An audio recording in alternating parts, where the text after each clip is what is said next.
thanks everyone for your time this morning.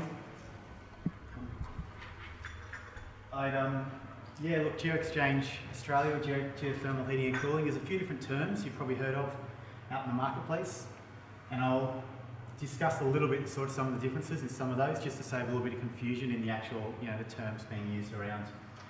The US EPA quote, which I think every single person in this industry worldwide uses about the technology of being the most energy efficient, environmentally clean, cost-effective space conditioning system available.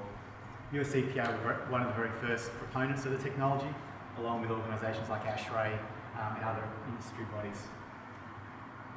I'd also just like to recognise or reference, if I could, Water Furnace.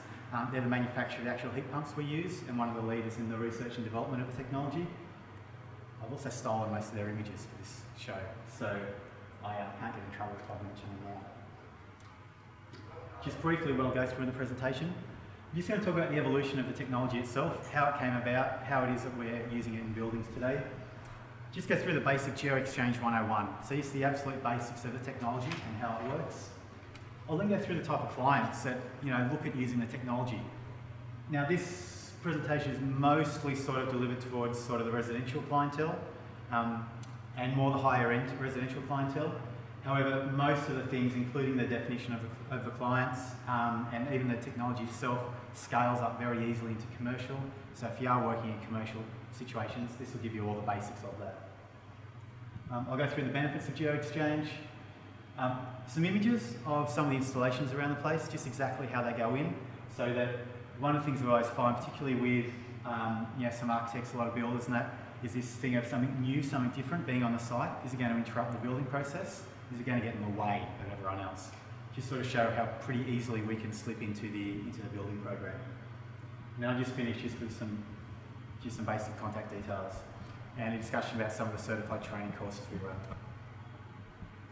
Just start very briefly, solar energy guys and everyone use these sorts of facts as well about how much of the sun's energy is absorbed by the earth, and it's 500 times more than we actually need.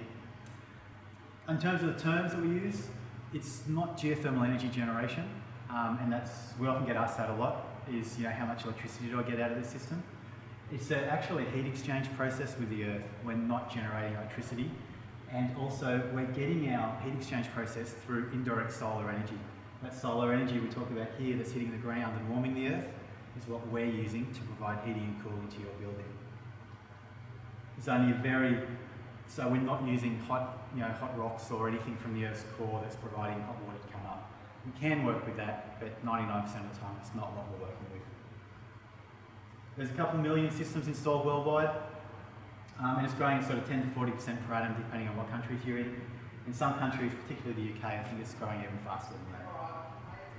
Just retail electricity in New South Wales increased 20% 8 months or so ago now.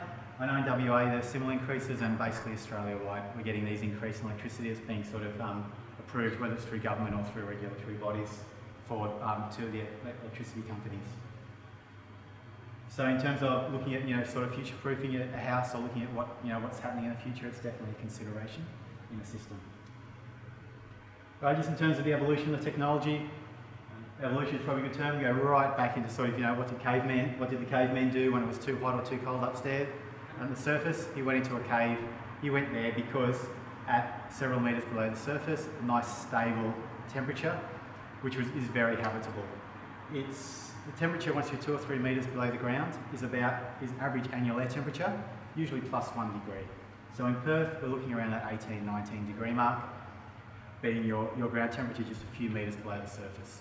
That's a pretty nice place to start air conditioning your building from. For those of us who consider yourselves to be a little bit more refined, then the wine cellars of, I think this is Bordeaux, use exactly the same principles. Nice stable temperatures in order to, in this case, store wine, or obviously to live for a human.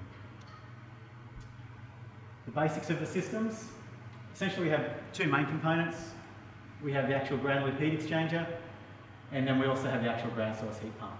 The heat exchanger is what we call the ground loop circuit, or even a water loop circuit.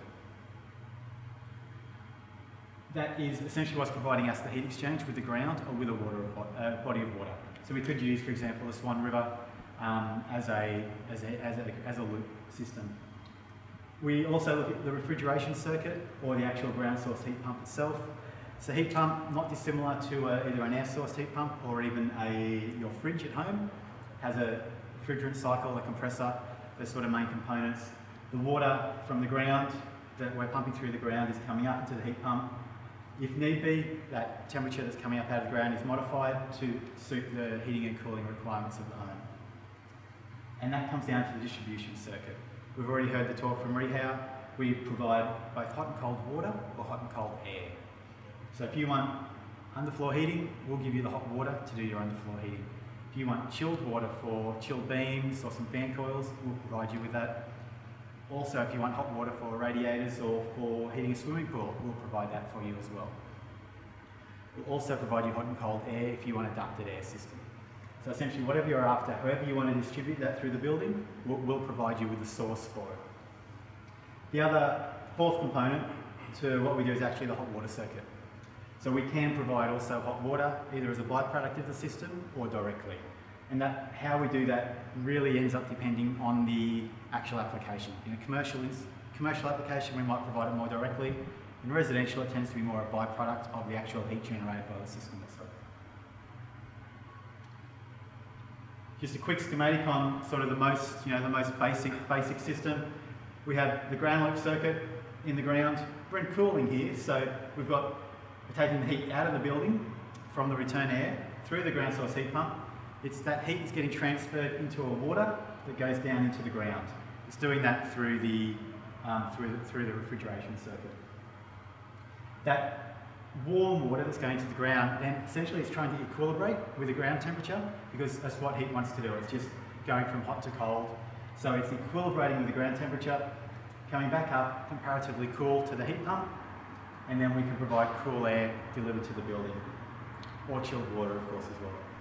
And then we have the capacity to provide hot water or preheating of hot water to your hot water storage system. We can connect to, used to be just the old school electric boilers.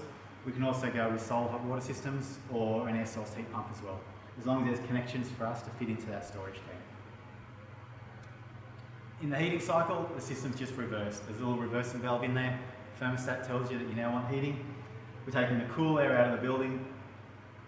We're warming it by passing it through the ground and then delivering the warm air through the building. So it's just a complete reverse, a nice simple